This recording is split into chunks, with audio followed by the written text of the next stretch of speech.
묵칠점을 듣기도 하면서 친하게 지냈습니다. 이 사실을 안 시엄마 크로니는 신데렐라를 시기하다가 어느 날 왕자를 만나고 돌아온 신데렐라 앞에서 신데렐라가 가장 소중히 여기는 유리구두를 깨어버렸어요. 이것을 안 아버지는 더 이상 참을 수가 없어서 그들을 내쫓기로 했습니다. 신데렐라는 유리구두가 없어진 것이 몹시 슬프기는 했지만 갈 곳이 없어 거리로 나가게 될 새엄마와 큰언니가 불쌍했습니다. 그래서 아버지에게 그들을 계속 있게 해달라고 부탁했죠. 새엄마 큰언니는 이 사실을 알고 신데렐라에게 잘못을 빌었습니다.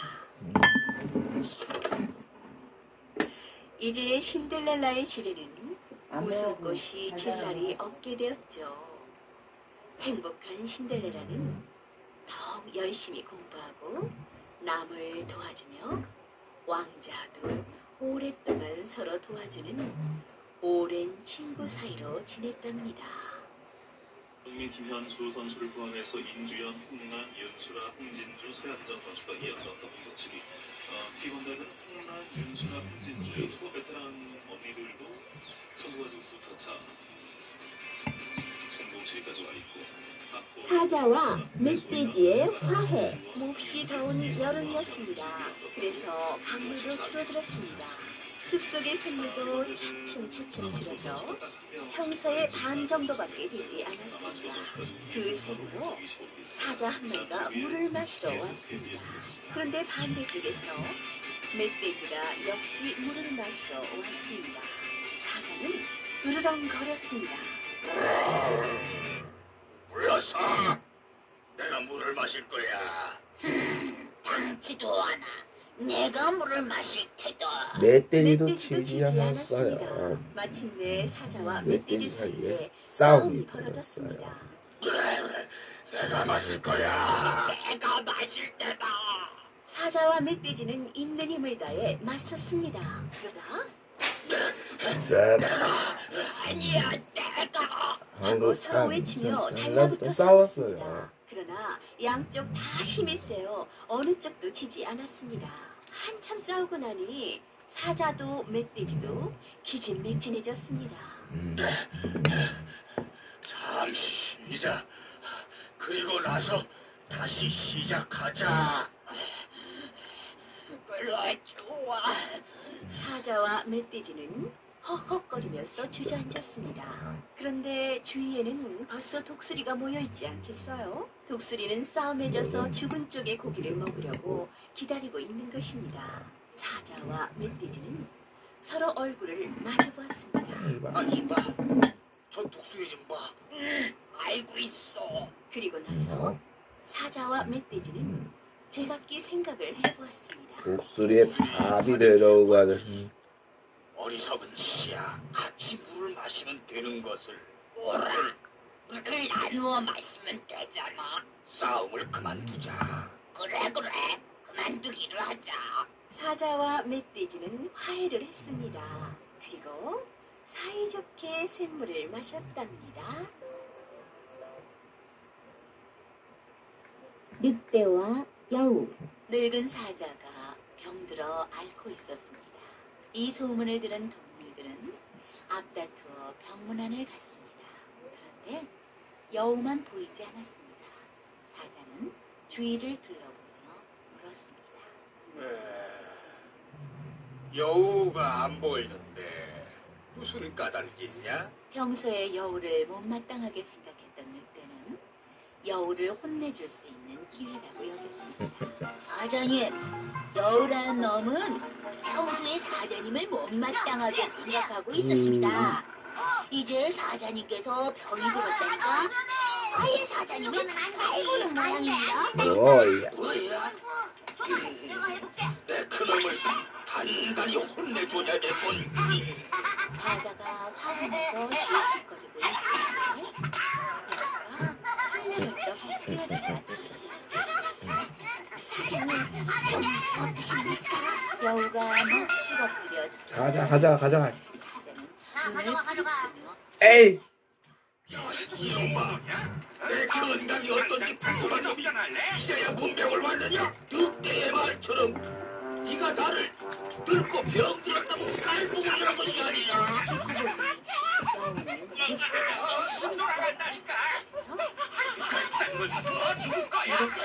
제가 감히 사자 대왕님께 그럴 수가 있겠습니까?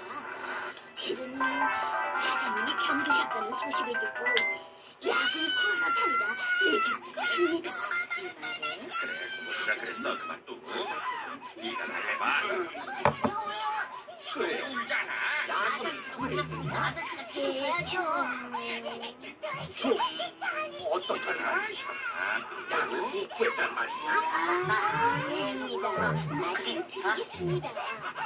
영화는 영화 사장님의 병에는 산늑대의 털가지를 부수려 몸에 두르는 것이 참 좋다고 하는 이치가 아이고! 늑대를 힐끗 예, 완동물 주제. 애완동물 나의 작정이건 깨끗이 와이! 철렁 내려앉았습니다. 도망치는 수밖에 없겠다. 늑대는 이제 그만 둬. 아저씨 가잖아. 사자에게 알았어. 홍님이 남을 함정에 빠뜨리려 가니 에, 함께 빠진 것을 또 알았어요. 아니야.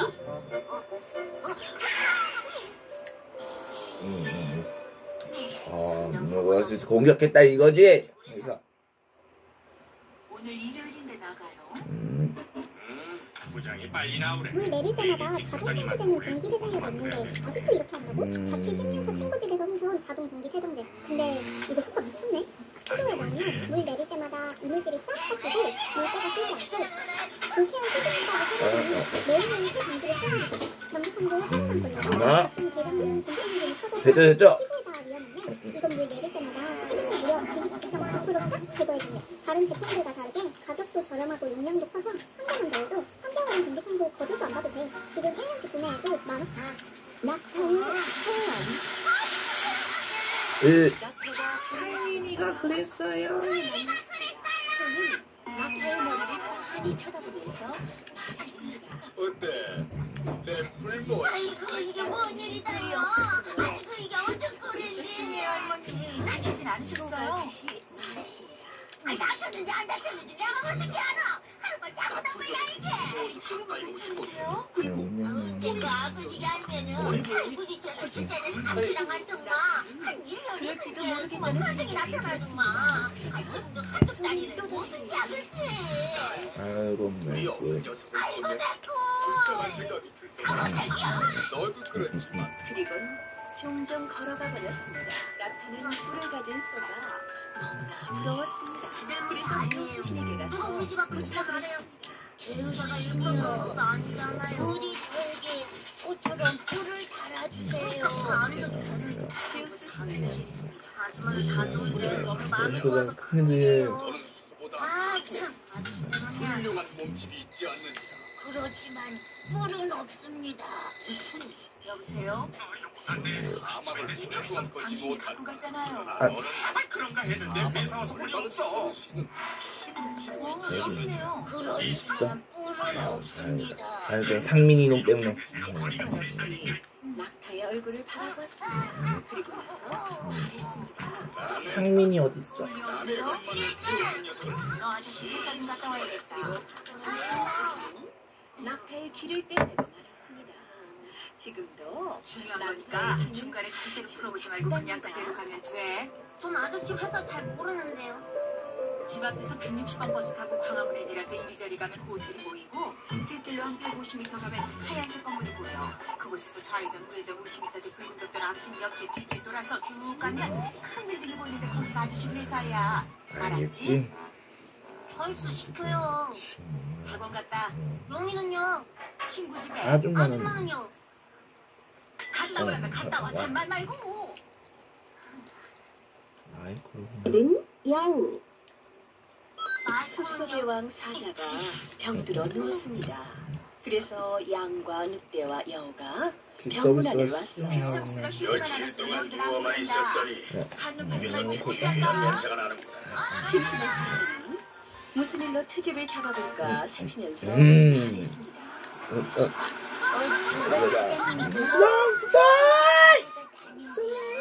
거짓말 할 줄 모르는 양이 걸려들었습니다.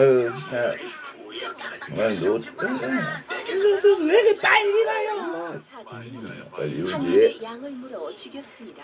이번에는 무서운 눈으로 늑대를 쳐다보았어요. 내 입에서 무슨 냄새가 나느냐. 아무 냄새도 나지 않습니다. 늑대는 거짓말을 했습니다. 멍청이 양보다 더 못한 놈이야. 사자는 늑대를 한 입에 물어 죽였어요. 이제 사자는 느긋하게 여우를 벽으로 몰고 가서 하고 입김을 내뿜었습니다. 내 입에서 냄새가 나니. 여우는 재빠르게 게임을 생각했어요. 사장님, 죄송합니다. 저 지금 감기가 들어서 아무 냄새도 맡지 저기 가요. 못하는데요. 그래서 여우는 용케 사자의 집에서 살아나왔어요. 이 보이는가 봐. 우리하고 잘 보고 있어. 보고 있어. 안 높이지 마. 안 걸어.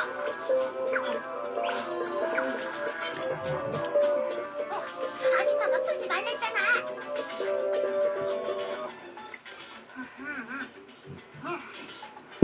이제 좀 안심이 된다. 산에 계신 승객 여러분 안녕하십니까?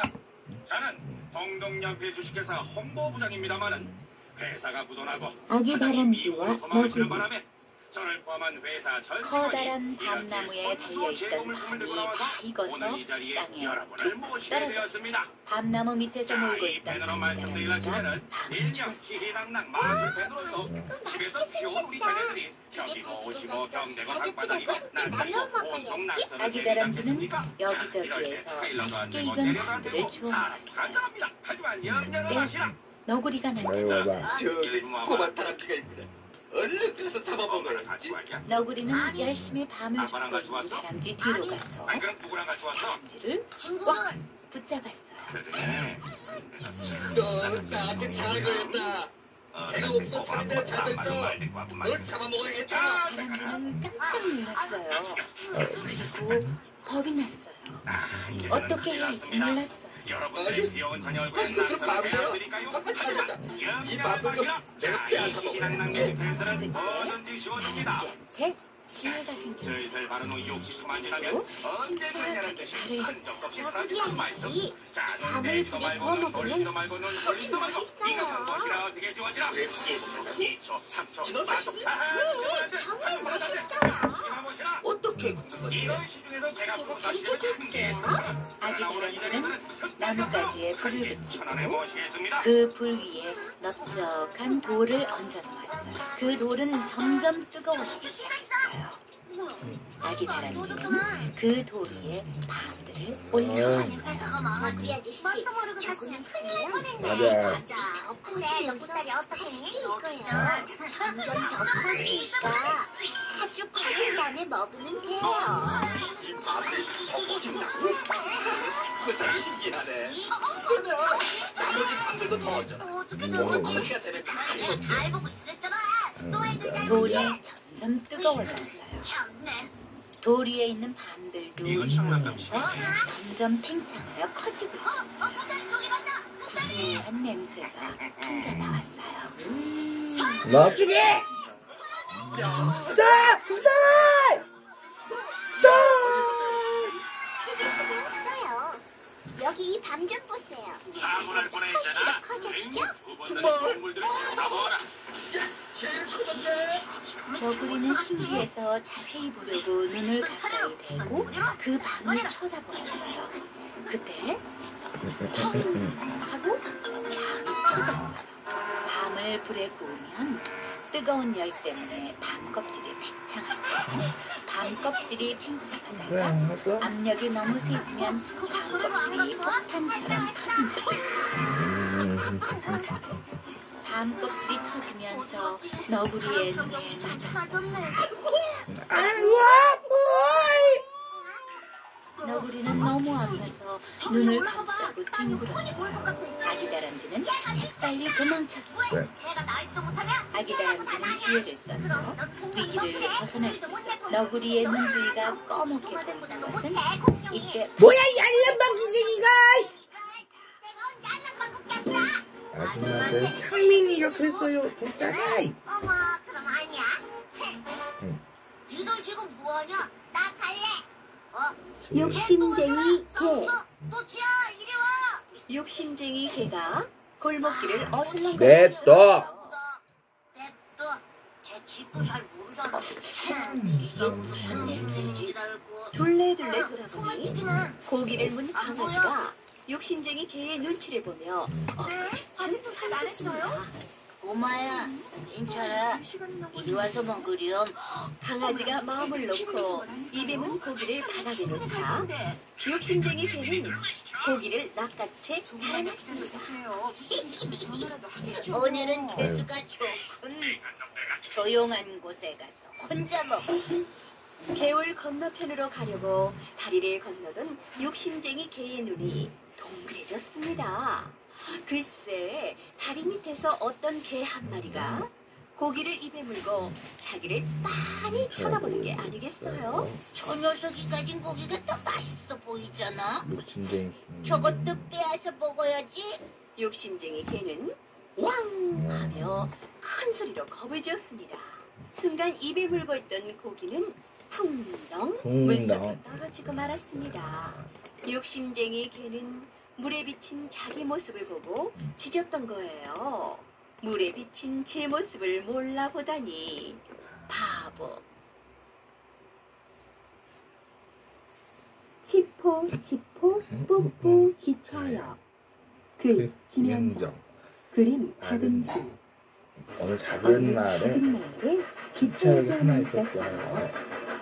기차들은 기차역을 떠날 때 치포 치포 소리를 내고 기차역에 도착할 때 뿌뿌 소리를 냈어요.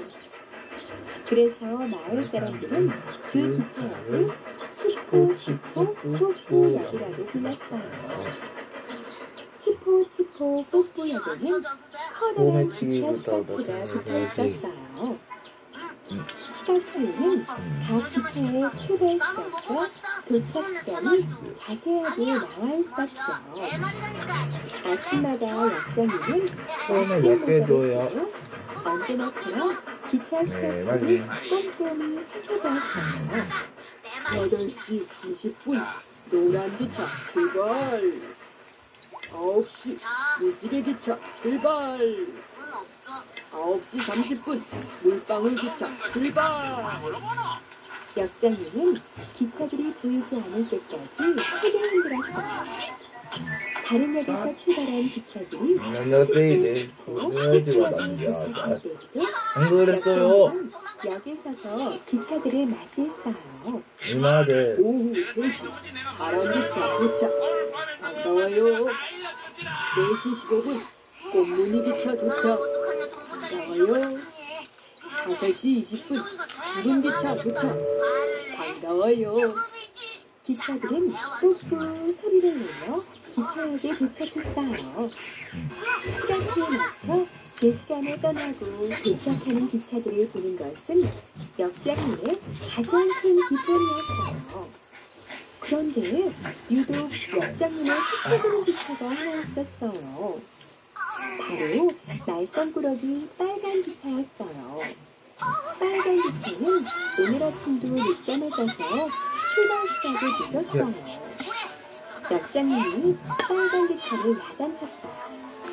빨간 기차야, 또 늦었구나. 시각표를 봐. 너는 9시에 10분 떠났어야 해. 그런데 5분이나 늦게 출발하다니. 하지만 빨간 기차는 역장님의 말씀에도 아랑곳하지 않았어요. 그까지 5분쯤 늦으면 어떻다고 그러시지? 시각표가 다 뭐나? 빨간 기차는 일부러 천천히 달렸어요. 반대편 기찻길에서 마주오는 기차들이 말했어요. 빨간 기차야, 꽃마을역에서 손님들이 모두들 너를 기다리고 있어. 어서 가봐. 빨간 기차야. 프랜스역에서 우체부 아저씨들이 소포를 쓸 기차가 오지 않아서 난리야. 어서 가봐. 하지만 말썽꾸러기 빨간 기차는 아무 짓도 하지 않았어요. 빨간 기차에겐 아무것도 급할 게 없었으니까요. 산들바람이 빨간 기차의 코끝에서 훌렁거렸어요. 빨간 기차는 이름이었어요. 잠깐 쉬었다 가볼까. 빨간 기차는 애타게 기다리고 있을 손님들도 무거운 소포를 들고 있을 우체부 아저씨들도 전혀 걱정이 되지 않았어요. 불가시다표가 무슨 소양이야? 조금 늦는 것은 아무것도 아닌걸. 빨간 기차는 한적한 기차길에서 잠이 들었어요. 얼마나 시간이 흘렀을까요? 어느새 나무 사이로 눈은 깜깜했어요. 잠들어있던 빨간 기차는 눈을 떴어요. 시간이 몇 시지? 밤이 밝게 눈으로 주위를 둘러보던 빨간 기차는 깜짝 놀라서 눈이 둥글어졌어요. 여보! 빨간 기차는 잠시 없이 속도를 내기 시작했어요. 꽃마을역에 도착했지만 역은 큰 비어 있었어요. 야, 허이! 우체부 아저씨들은 이미 집으로 돌아간 뒤였어요. 빨간 기차는 일상을 깨었어요. 큰일 났네. 일을 어쩌면 좋다. 적장이나 할 텐데. 빨간 기차는 도저히 왜? 돌아갈 수가 없었어요.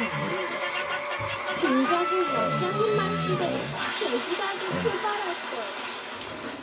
빨간 기차는 후회하면서 기찻길을 달렸어요. 한참을 가다 보니 산으로 둘러싸인 작은 기차역이 나왔어요. 모르는 것 같아. 희미한 빛이 기차역을 비추고 있었어요. 기차역에는 조그만 도시에 산마을역이라고 쓰여 있었어요. 기찻길은 거기서 끝이 나 있었어요. 빨간 기차는 어느새 마지막 역에 와 있었어요. 내가 제법 멀리 왔네. 이젠 어떻게 하면 좋지? 빨간 기차는 한숨을 푹 내쉬었어요. 그때 옆쪽에서 울음소리가 들렸어요. 작은 토끼가 훌쩍훌쩍 울고 있었어요. 왜 울고 있는 거니? 꽃이 사랑까진 안 먹어. 아무리 기다려도 오시질 않아. 꼬마역에서 빨간 기차를 타고 11시에 출발한다고 하셨는데. 빨간 기차의 머릿속에 스포츠도 꽃역에 붙어있던 스포츠가 다시 떠올랐어요. 빨간 기차 오전 11시 정각 꼬마역. 빨간 기차는 생각했어요. 내가 시각표에 맞춰 제 시각에 출발했으면 이런 일은 없을 텐데. 빨간 기차는 토끼에게 말했어요. 어서 타. 내가 엄마한테 데려다 줄게. 토끼는 빨간 기차에 올라탔어요. 빨간 기차는 기차길 끝으로 가서 반대쪽 기차길로 올라섰어요. 빨간 기차는 실시하게 달렸어요. 어두운 밤이라서 어디로 가야 할지 잘 알 수가 없었어요. 빨간 기차는 걱정이 되기 시작했어요. 한참을 달렸지만 꽃마을역은 보이지 않았어요. 오히려 이상한 곳으로 가고 있는 것 같았어요. 그때 갑자기 구간실에서 이상한 소리가 났어요. 빨간 기차는 멈춰졌어요. 너무 빨리 달리다가 그만 긴장난 거예요. 빨간 기차는 꼼짝도 못하는 신세가 되었어요. 여기가 어디야? 왜 안 가는 거야? 토끼가 물었어요. 조금만 있으면 도치가 꼬마역에 도착을 할 거야. 서커스 출신은 빨간 기차는 토끼를 안심시켰어요. 아니야. 하지만 어떻게 해야 할지 알 수가 없었어요. 저는 천천히 도착했어요. 빨간 기차 그때였어요. 빨간 기차야! 빨간 기차야! 어디 있니? 역장님의 목소리가 뭘 찾았다는 거야? 저기 아저씨 어디 빨간 기차는 너무 기뻐서 눈물이 났어요. 치포치포 반가운 소리가 밝은 아이, 빛과 뭐. 빨간 기차에게 다가왔어요. 역장님은 두 기차를 연결해 무사히 꽃마을역에 도착했어요. 엄마 토끼를 만난 작은 토끼는 너무나 기뻤어요. 오늘은 치포치포 꼭구역역에 저희 집에서 지냈고 역장님이 토끼 엄마에게 말했어요. 토끼 엄마는 너무나 고마웠어요. 내일 아침 9시 정각에 빨간 기차가 단마을역을 향해 출발할 겁니다. 역장님은 빨간 기차에게 눈을 찡긋 하셨어요. 그럼요. 기차 시간표에 그렇게 되어 있는 걸요. 빨간 기차가 힘차게 대답했어요. 아유. 이게 참.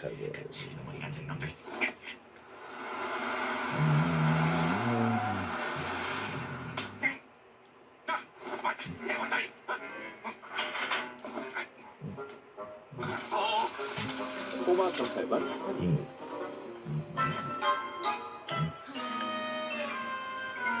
야, 너 정말 콜라 먹을래?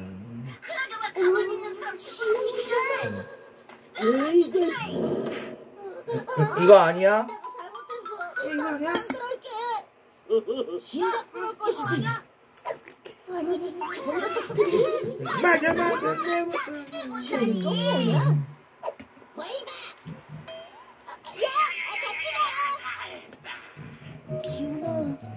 현이는 짝 지훈이를 위해 아무것도 할 수 없는 자신이 속상하고 안타까웠어요. 집에 아직 안 들어왔지?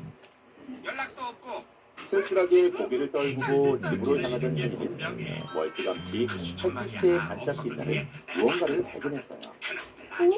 저게 뭐지? 씨 같은데? 햇빛 같아 보이는 소리를 요리조리 찾으면서 슬쩍 집에 다가보았어요.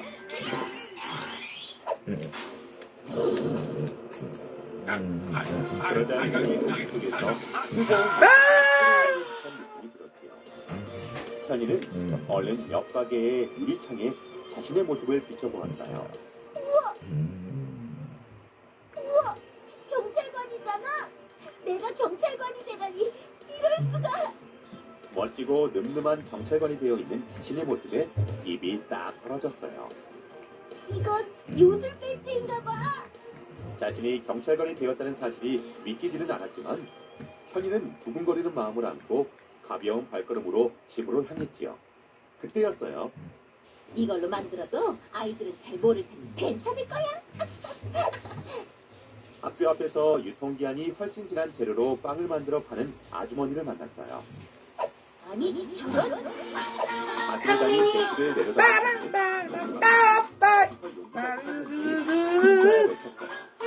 아주머니! 건강한 음식을 만들어 파셔야죠! 아유, 죄송합니다, 경찰관님! 만약 아이들이 이 음식을 먹고 병리가 나면 어떡하실 거예요? 마음에만 담아두고 입 밖으로 내뱉지 못하던 말들이 속사포처럼 튀어나왔어요. 현이는 자신의 길을 의심했어요. 아유. 경찰관님 잘못했습니다. 앞으로는 좋은 재료로 만들어 팔도록 할 테니 이번 한 번만 봐주세요. 꼭 약속하신 겁니다. 예, 그럼요. 고맙습니다, 경찰관님. 아유. 그동안 답답한 말들이 한 번에 뻥 뚫린 듯 가벼워진 느낌이었어요. 배지를 가니까 용기가 막 샘솟는 것 같아. 오. 현이는 정말 경찰관 아저씨처럼 발걸음도 씩씩하게 걸었어요.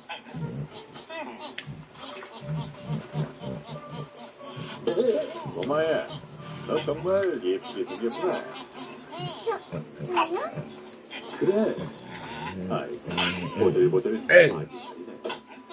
예, 아저씨가 예쁜 옷이랑 머리핀 사주시니 같이 할까?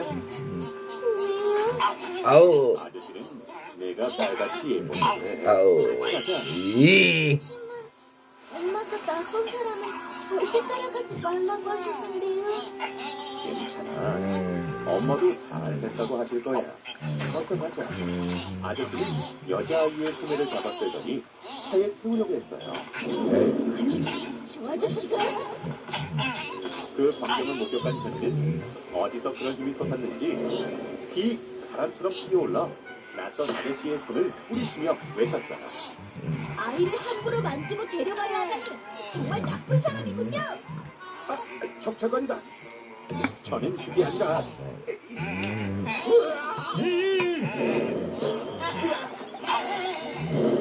아.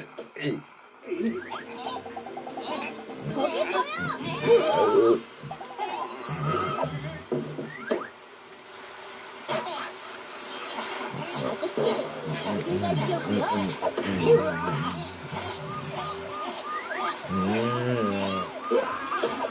아우. 어서 경찰서로 갑시다. 아우. 꼬마야, 괜찮니? 네, 경찰관 아. 나쁜 아저씨가 자꾸 탈탈하고 있는데 경찰 아저씨가 막 혼내줬어. 아유, 정말 감사합니다. 아닙니다. 할 일을 했을 뿐이에요. 아이고, 경찰관 양반. 정말 멋지군요. 네? 고맙습니다. 늘 소심하고 연기가 부족했던 분이 정말 잘생겼다.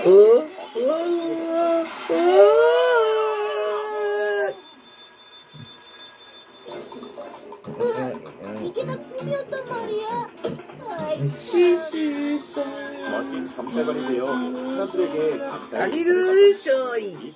모두 꿈이었다고 생각하는 우울해졌어요. 이거 배지야. 배지가 정말 있었어. 꿈이 아니라고.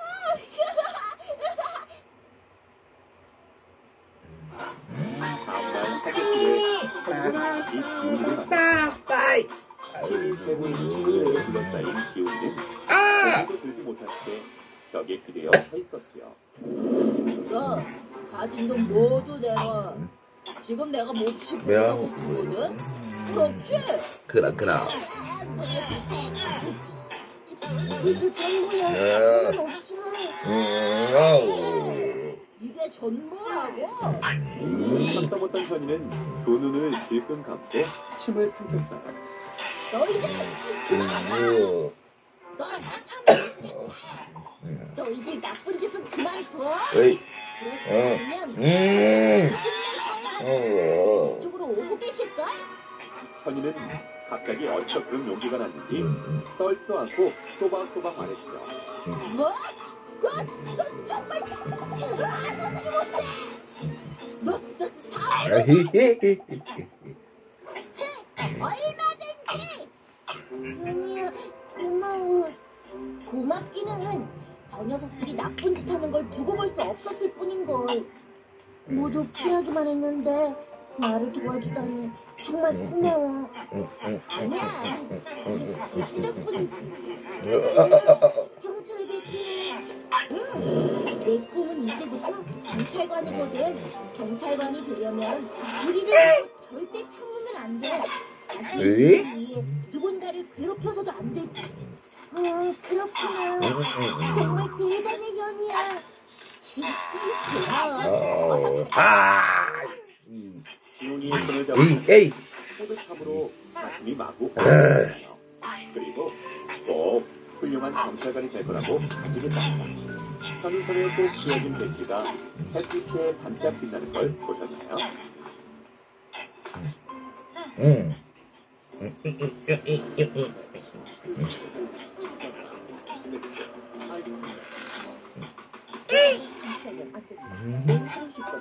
적으로 목숨 스트레칭하며 놀라운 경험.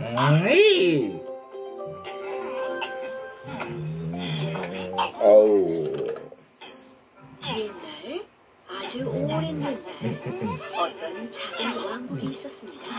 그 왕국의 한 작은 왕국은 어려운 사람들을 열심히 도와주며 살아가는 한 부인이 있었어요.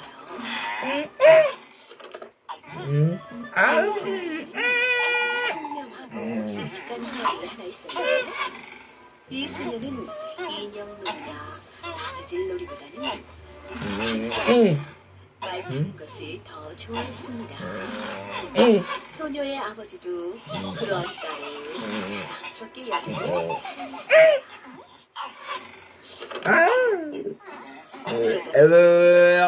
마을의 일을 열심히 돌보시던 남자 그만 과거로 쓰러져 돌아가시고 말았습니다. 자신이 지니고 계시던 유리 남겨주셨습니다. 아버지와 딸은 그 구두를 안고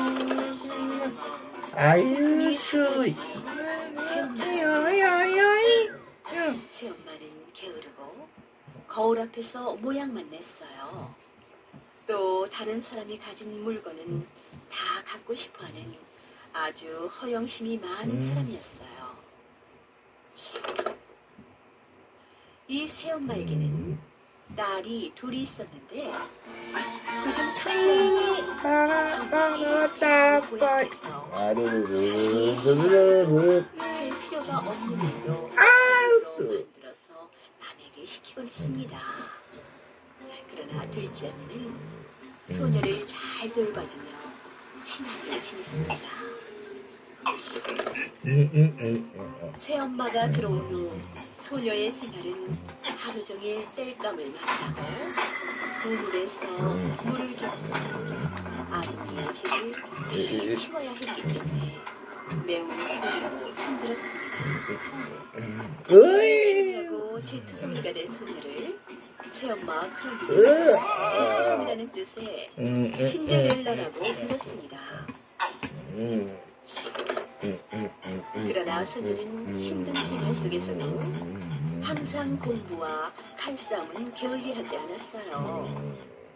힘이 될 때마다 신데렐라는 어머니께서 물려주신 유리구두를 쳐다보며 힘을 얻었기 때문입니다. 어느 날 신데렐라가 하루의 일을 끝마치고 자려고 할 때 새엄마와 큰언니가 불렀습니다. 그리고는 신데렐라, 며칠 후에 왕자님이 시찰차 마을에 오신다는데 파티에 걸고 나갈 목걸이를 사오너라 했습니다. 그러나 목걸이를 사려면 읍내까지 나가야만 하고 읍내로 가는 길은 매우 멀고 험한 길이었어요. 신데렐라는 이것을 알고 있었지만 새엄마가 시키는 일이라서 가야 한다고 생각했죠. 집을 나와 읍내로 향하는 발걸음은 매우 무거웠습니다.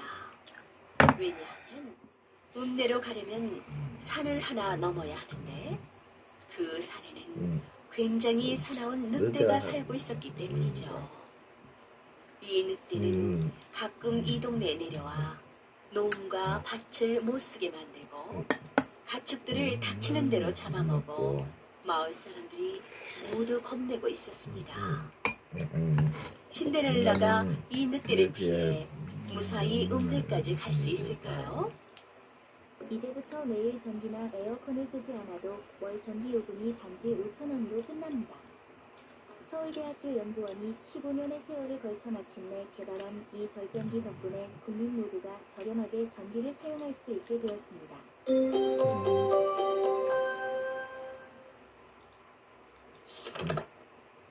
신데렐라가 산 중턱에 다다랐을 때 그 사나운 늑대는 결국 나타나고야 말았습니다. 늑대는 금방이라도 달려들듯이 신데렐라를 노려보았어요. 늑대의 눈은 무섭게 번쩍였습니다.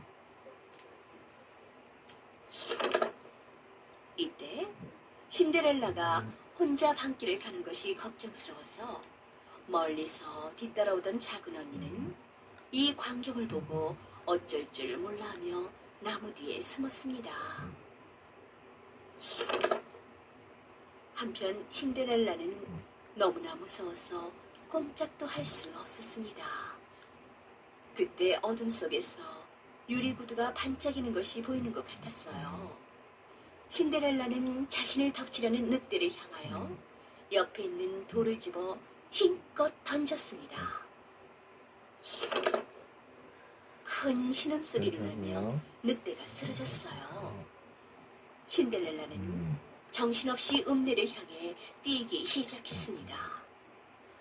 캄캄한 산길은 신데렐라에게 너무나 무섭고 험했습니다. 금방이라도 늑대가 쫓아와 등 뒤에서 달려들 것만 같았어요. 그렇지만 읍내까지 무사히 도착해서 새엄마가 시킨 목걸이를 사서 집으로 돌아왔습니다. 영문을 모르는 새엄마와 큰언니는 신데렐라가 늦게 왔다고 몹시 구박했어요. 이튿날 동네 사람들이 죽은 늑대를 발견하고 늑대를 죽인 용감한 사람이 누구인지를 알려고 했지만 아무도 아는 사람이 없었어요. 이때 작은 언니가 신데렐라가 사나운 늑대를 돌로 쳐서 죽였다고 아주 자랑스럽게 말했습니다.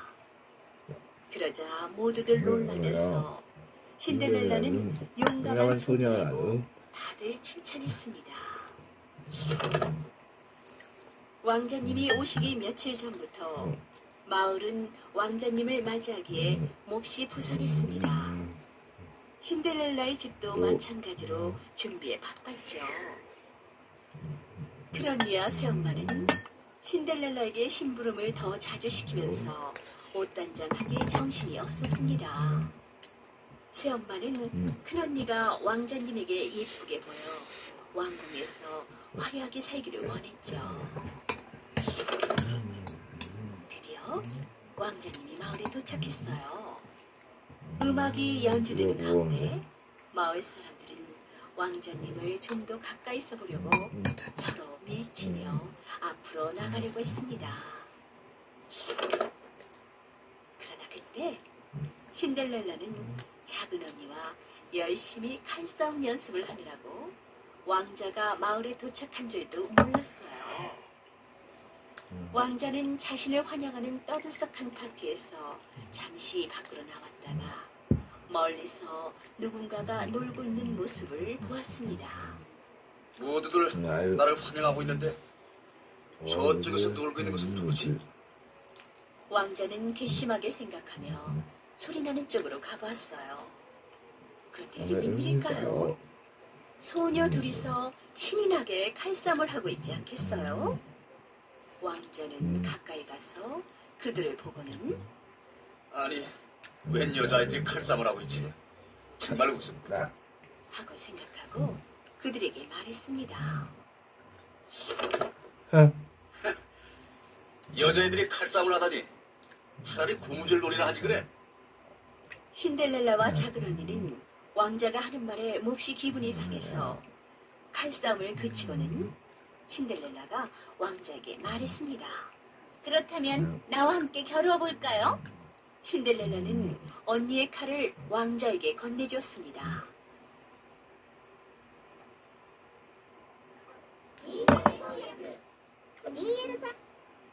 일본은 절대 국민들에게 알려주지 않는 비밀이 있습니다. 일본의 부자들은 절대 노안 안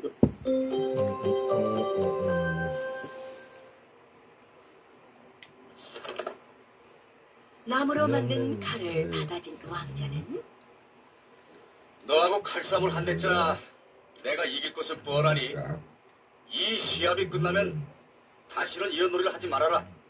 보기가 흉하단 말이야. 자, 그럼 다치진 않게 조심해. 라고 말했습니다. 신데렐라는 그동안 어머니에게 배우고 언니와 익혔던 솜씨를 마음껏 발휘했습니다. 탁, 탁, 탁. 둘은 이쪽 저쪽으로 오가면서 서로의 솜씨를 겨루었어요. 둘 다 만만치 않은 상대였지만 점점 왕자가 밀리기 시작했습니다. 그러다가 신데렐라는 땀을 뻘뻘 흘리는 왕자의 칼을